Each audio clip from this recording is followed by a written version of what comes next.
ಕಾಂಗ್ರೆಸ್ ಸಮಿತಿ ಇವತ್ತು ನಮ್ಮ ಮಾನ್ಯ ಮುಖ್ಯಮಂತ್ರಿಗಳಾದಂಥ ಸನ್ಮಾನ್ಯ ಶ್ರೀ ಡಿ ಕೆ ಶಿವಕುಮಾರ್ ಅವರು ಕನಕಪುರ ವಿಧಾನಸಭಾ ಕ್ಷೇತ್ರದ ವ್ಯಾಪ್ತಿಯ ಕಾರ್ಯಕರ್ತರುಗಳನ್ನ ಮುಖಂಡರುಗಳನ್ನ ಭೇಟಿ ಮಾಡಲಿಕ್ಕೆ ಅವರ ಒಂದು ಏನು ಅವರ ಒಂದು ಆಶೀರ್ವಾದದಿಂದ ಇವತ್ತು ಒಂದು ಅಖಂಡ ಕರ್ನಾಟಕದ 25ನೇ ಮುಖ್ಯಮಂತ್ರಿಗಳಾಗಿ ಆಯ್ಕೆಯಾಗಿ ಇವತ್ತು ಅಧಿಕಾರನ ಚುಕ್ಕಾಣಿಯನ್ನು ಹಿಡಿದಿದ್ದಾರೆ.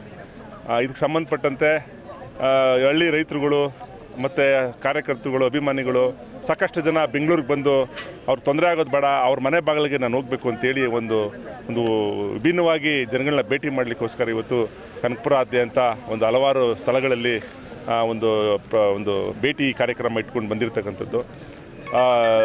ಮಾನ್ಯರೇ, ಏನೋ ಒಂದು ವಿಚಾರ ಏನಂದರೆ ಇವತ್ತು ಕರ್ನಾಟಕದಲ್ಲಿ 25 ಜನ ಮುಖ್ಯಮಂತ್ರಿಗಳಾಗಿರ್ತಕ್ಕಂಥದ್ದು, ಅದರಲ್ಲಿ ವಿಭಿನ್ನವಾಗಿ ವಿಶಿಷ್ಟವಾಗಿ ಮಾನ್ಯ ಶ್ರೀ ಮಾಜಿ ಮುಖ್ಯಮಂತ್ರಿಗಳಾದ ಎಸ್.ಎಂ. ಕೃಷ್ಣ ಅವರು ಇವತ್ತು ಏನು ಬೆಂಗಳೂರು ಇಡೀ ದೇಶದಲ್ಲಿ ಎರಡನೇ ಅತಿ ಹೆಚ್ಚು ತೆರಿಗೆ ಕಟ್ಟುವಂಥ ಒಂದು ನಗರ ಆಗಿರೋದು ಸನ್ಮಾನ್ಯ ಶ್ರೀ ಎಸ್.ಎಂ. ಕೃಷ್ಣ ಅವರ ಒಂದು ವಿಶಿಷ್ಟವಾದ ಆಡಳಿತದಿಂದ.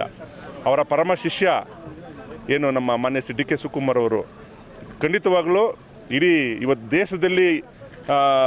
ದೇಶನೇ ನೋಡುವಂಥ ಒಂದು ಬೆಂಗಳೂರು ನಗರ ಕಟ್ತಂಥವ್ರು ಎಸ್.ಎಂ. ಕೃಷ್ಣ ಅವರಾದರೆ ಇಡೀ ವಿಶ್ವ ನೋಡುವಂಥ ಬೆಂಗಳೂರನ್ನು, ಈ ಕರ್ನಾಟಕವನ್ನು, ಈ ನಾಡನ್ನು ಕಟ್ಟೋ ಕೆಲಸನ ಸನ್ಮಾನ್ಯ ಶ್ರೀ ಡಿ ಕೆ ಶಿವಕುಮಾರ್ ಅವರು ಮಾಡ್ತಾರೆ. ಅವ್ರ ಮೇಲೆ ಅಪಾರವಾದಂಥ ಒಂದು ವಿಶ್ವಾಸ, ನಂಬಿಕೆ ನಾಡಿನ ಜನಗಳಿಗಿದೆ. ಯಾಕಂದರೆ ನಿಮ್ಗೆ ಗೊತ್ತಿರ್ಬೋದು, ಹಿಂದೆ ಯಾರು ಸಂಭ್ರಮಾಚರಣೆ ಮಾಡಿರ್ತಕ್ಕಂಥ ಒಂದು ಅನುಭವ ರಾಜ್ಯದಲ್ಲಾಗಿದೆ. ಯಾವಾಗ ಅವರು ಅಧಿಕಾರ ವಹಿಸ್ಕೊಂಡ ದಿನ ನಾವೆಲ್ಲ ತುಂಬ ಜನ ಕಾರ್ಮಿಕರು, ರೈತರುಗಳು ಮತ್ತು ವ್ಯಾಪಾರಿಗಳು, ದೊಡ್ಡ ದೊಡ್ಡ ಉದ್ಯಮಿಗಳು ಅವರಿಗೆ ಒಂದು ದೊಡ್ಡ ಮಟ್ಟದಲ್ಲಿ ಒಂದು ಶುಭಾಶಯಗಳನ್ನ ಕೋರಿರ್ತಕ್ಕಂಥದ್ದು ಇತಿಹಾಸದಲ್ಲಿ ಯಾರೂ ನೋಡಿರ್ಲಿಕ್ಕೆ ಸಾಧ್ಯನೇ ಇಲ್ಲ. ಈಗ ನಾನು ಅಷ್ಟೇ, ನಮ್ಮ ನಾಯಕರು, ನಮ್ಮ ರಾಜಕೀಯ ಗುರುಗಳು ಆದಂಥ ಸನ್ಮಾನ್ಯ ಶ್ರೀ ಡಿ ಕೆ ಶಿವಕುಮಾರ್ ಅವರಿಗೆ ಹೃತ್ಪೂರ್ವಕ ಅಭಿನಂದನೆಗಳನ್ನ ಸಲ್ಲಿಸ್ತಾ ಇದ್ದೀನಿ. ನಮಸ್ಕಾರ. ನಮ್ಮೆಲ್ಲರ ಕನಸು ಮತ್ತು ನಮ್ಮ ಡಿ ಕೆ ಶಿವಕುಮಾರ್ ಸಾಹೇಬರ ಕನಸು ಕೂಡ ನನಸಾಗಿದೆ. ಮೊದಲ ಬಾರಿಗೆ ನಮ್ಮ ಕನಕಪುರ ಕ್ಷೇತ್ರಕ್ಕೆ ಭೇಟಿ ಕೊಟ್ಟಿದ್ದಾರೆ ಮುಖ್ಯಮಂತ್ರಿಯಾಗಿ. ಹಾಗಾಗಿ ಎಲ್ಲ ಅವರೇನೇನು ಪಾಯಿಂಟ್ಸ್ಗಳು ಕೊಟ್ಟಿದ್ರು ಅಲ್ಲೆಲ್ಲ ತುಂಬ ಜನಗಳು ಬಂದು ತಮ್ಮ ಸಂತೋಷನ ವ್ಯಕ್ತಪಡಿಸ್ತಿದ್ದಾರೆ. ಸಾಹೇಬರು ನಿಮ್ಮ ಋಣ ತೀರಿಸಬೇಕು ಅಂತ ಹೇಳ್ತಾರೆ. ಆ್ಯಕ್ಚುಲಿ ನಾವು ಓಟ್ ಹಾಕಿದ್ದಾರೆ ಜನಗಳು, ಇಲ್ಲಿನ ಕ್ಷೇತ್ರ ಜನಗಳು.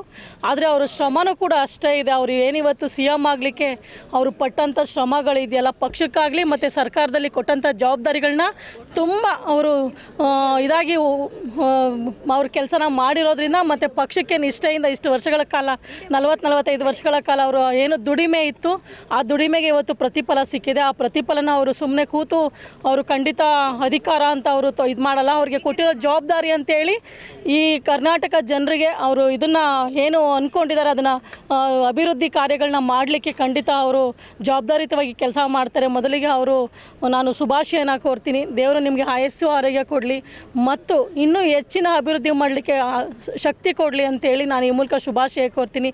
All the best sir. ಇಲಾಖೆಯ NRLM ಸ್ಕೀಮ್ನಲ್ಲಿ ಕೆಲಸ ಮಾಡ್ತಕ್ಕಂಥ MBK, LCRP, ಕೃಷಿ ಸಖಿ, ಪಶು ಸಖಿ, SWM ಸಿಬ್ಬಂದಿಗಳೆಲ್ಲ ನಾವಿಲ್ಲಿದ್ದೀವಿ. ನಮ್ಮ ಬೇಡಿಕೆ ಏನಿಲ್ಲ, ಆಶಾ ಕಾರ್ಯಕರ್ತರು, ಅಂಗನವಾಡಿ ಟೀಚರ್ಸಿಗೆ ಕೇಂದ್ರ ಮತ್ತು ರಾಜ್ಯ ಸರ್ಕಾರ ಕಮಾಂಡಾಗಿ ಕೆಲಸ ಮಾಡುತ್ತಲ್ಲ, ನಮ್ಮದು ಸೇಮ್ ಸ್ಕೀಮು. ಅವರಿಗೆಲ್ಲ ಯೂನಿಫಾರ್ಮ್ ಇದೆ, ಅದೇ ಥರ ನಮಗೂ ಒಂದು ಯೂನಿಫಾರ್ಮ್ ಕೊಡಲಿ ನಮ್ಮ CM ಸಾಹೇಬರು ಅನ್ನೋದು ನಮ್ಮ ಬೇಡಿಕೆ ಅಷ್ಟೇ. ನನ್ನ ಹೆಸರು ರುದ್ರಮ್ಮ. ನಾನು MBK, LCRP ಸಖಿಯರ ಯೂನಿಯನ್ನಿನ ರಾಜ್ಯಾಧ್ಯಕ್ಷರು.